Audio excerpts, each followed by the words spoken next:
Há 2 dias, nós recebemos na liderança do PSOL, o líder Chico Alencar está aqui presente, com muita honra, a sabedoria, a beleza, a simpatia de representantes do Ministério da Igualdade Racial.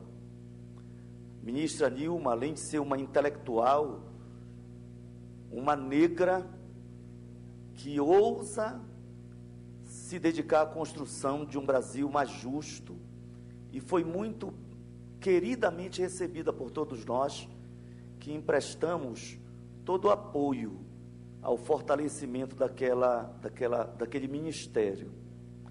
Mas veja só, presidente Pimenta, o orçamento, eu nem consegui ter pela internet agora o orçamento da FUNAI para 2015, mas me lembra bem o orçamento do Ministério da Igualdade Racial, menos quase 39 milhões. Ontem, eu fui à tribuna denunciar que o Banco Nacional de Desenvolvimento Econômico e Social, o BNDES, perdoou uma dívida do consórcio Belo Monte. Eu não sei se aqui tem parente Chipaia, eu sei que tem Caiapó, o povo do Xingu está bem representado aqui, mas não sei se mais diretamente habitantes, o Juruna, da Curva Grande do Xingu, são 100 quilômetros de rio, que vão ser desviados por 2 canais de concreto. Por isso eles vai ser ensecado.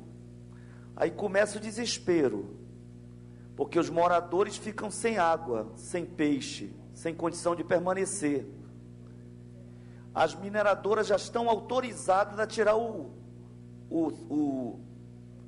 ouro que aflora do antigo leito do rio, que já está seco.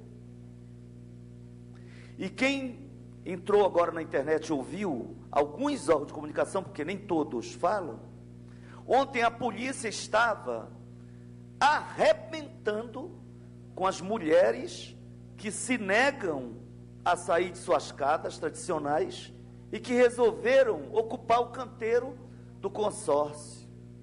É a Polícia Militar do Estado, é um conjunto de instituições,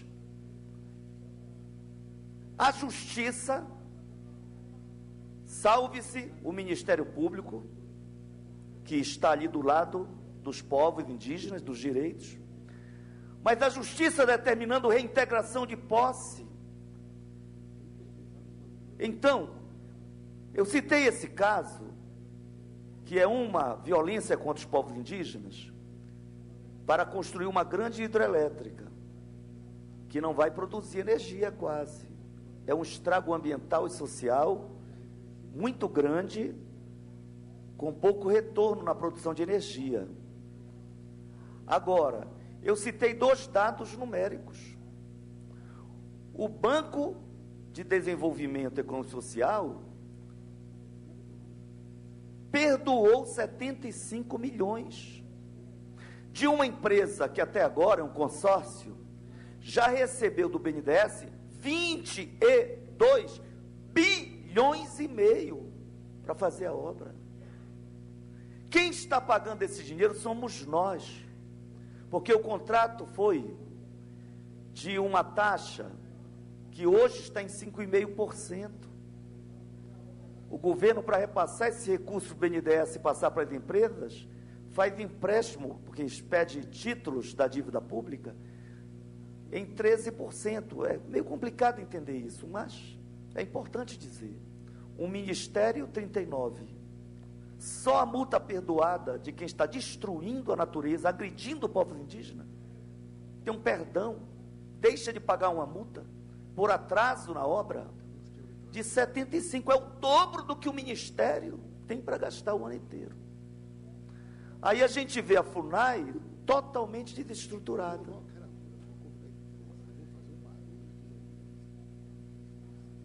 E eu sei que a FUNAI tem gente que não presta, mas tem um bando de gente séria que gosta do que faz. Agora não tem como fazer. É mesmo pegar o guerreiro e diz: olha, acerta aquele pássaro para a gente comer hoje, é caça. Mas cadê a flecha? Não tem flecha, não, tem que fazer a flecha. Então a FUNAI está sem flecha para flechar. É mesmo que um médico preparadíssimo querer fazer uma cirurgia. Pode até fazer no meio da mata, na rua, né? Mas ele não conseguirá fazer sem bisturi, sem alguns instrumentos.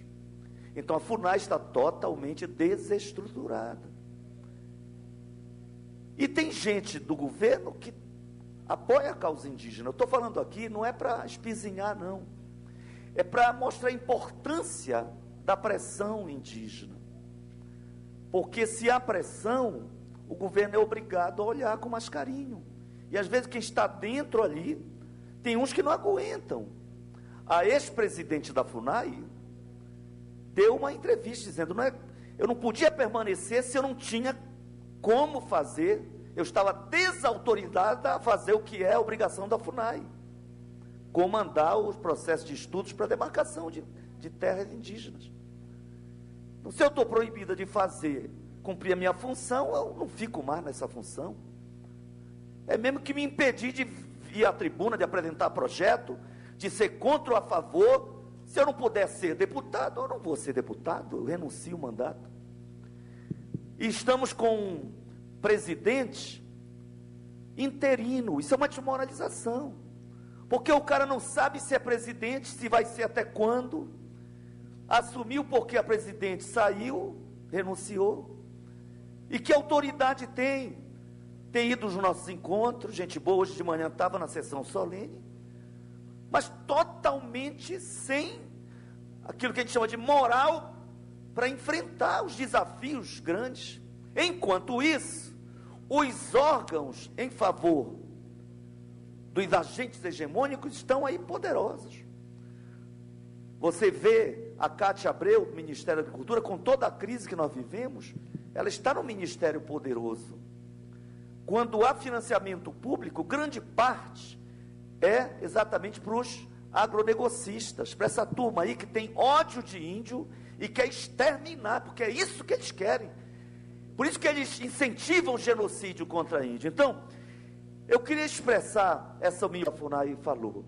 Aliás, nunca foi fácil, mas a resistência é secular. Mas é verdade que tem que avançar. Eu falei com o líder do governo ontem, eu pediria que todos nós deputados, né, apelássemos. Se há 20 áreas que não têm conflitividade e podem avançar no processo de homologação e de demarcação, por que não fazer? Eu sei que tem problemas financeiros no país, a crise é profunda, né? Tem coisa que a gente não vai poder exigir em curto espaço de tempo, mas uma canetada é fácil quando isso não implica em gastos financeiros. Então, se não é gasto financeiro, se a crise não está impedindo, há um problema político aí que está inviabilizando avançar. O problema é o seguinte, que quando não avançam as conquistas indígenas, os poderosos das terras, eu vou concluir, os poderosos da terra se sentem mais fortes para abusar e violentar a causa indígena. A PEC 215, pessoal, foi agilizada para ser discutida e analisada, está em processo, eu participo da comissão, inclusive, mas somos minoritários dos que apoiam os indígenas. Vamos levar pau se não tiver pressão popular. E se não houver uma ação do governo, inclusive uma FUNAI forte, para dizer, não passará, nós vetaremos. E se não tiver uma advocacia da União, que as terras indígenas, o indígena não recebe título de propriedade, elas continuam sendo terra da União, para dizer, somos advogados desta causa. E ela é inconstitucional, então nós, se passar aí e derrubar o veto, abriremos processo contra a lei, uma ação de constitucionalidade. Mas ficamos nós que não podemos pagar os advogados poderosos, ricos e que influenciam os tribunais, né? Nos sentimos fragilizados, somos minoria aqui, temos alguns aliados em algumas instituições, tem promotor público no Ministério que não é nosso amigo, mas felizmente o Ministério Público Federal tem cumprido o seu papel, inclusive Belo Monte, que eu citei aqui, é uma força assim para a resistência, né? A gente vai enfrentando as derrotas, mas resistindo e ganhando aqui ou ali, afirmando a esperança, né? Então, eu falei muita coisa que talvez não ajude muito, né? Mas assim, acho que agora as batalhas, além de impedir a PEC, impedir essa violência que eles iam apresentar hoje, o achincalhe, a violência é tão grande, que eles iam apresentar hoje, protocolar, o pedido de CPI contra as demarcações. CPI, num país como o nosso, com tantos problemas, o cara quer investigar o quê? Se está paralisado praticamente o processo de reconhecimento das terras indígenas. Então é provocação, é violência, é ódio, e nós não podemos admitir, mas temos que colocar na centralidade da nossa pauta a aprovação, o debate, a aprovação de um bom estatuto, porque também não é qualquer estatuto, não é? Não é qualquer estatuto. E, ao mesmo tempo, outros temas importantes que merecem a atenção. Acho que a presença de vocês cumpre esse papel. Já é vitoriosa a semana, não é? Só a presença hoje das várias etnias dentro do salão do Congresso Nacional, da Casa do Povo do Brasil, apesar de todo o constrangimento na entrada dos seguranças, sem a compreensão do que representam os povos indígenas, como se fossem bandidos armados que irão fazer o tumulto e a bagunça, porque é preconceito, e muitos pobres negros, filhos de índio, empalitosados, agindo como se fosse o fazendeiro, o poderoso, porque é a consciência embotada, é a confusão dos espíritos, que infelizmente é muito forte no país. Por quê? Porque os poderosos do dinheiro são poderosos dos meios de comunicação e dominam muitas instituições que poderiam nos ajudar, mas que acabam inviabilizando a dignidade do nosso povo. Obrigado, desculpa eu ter me empolgado.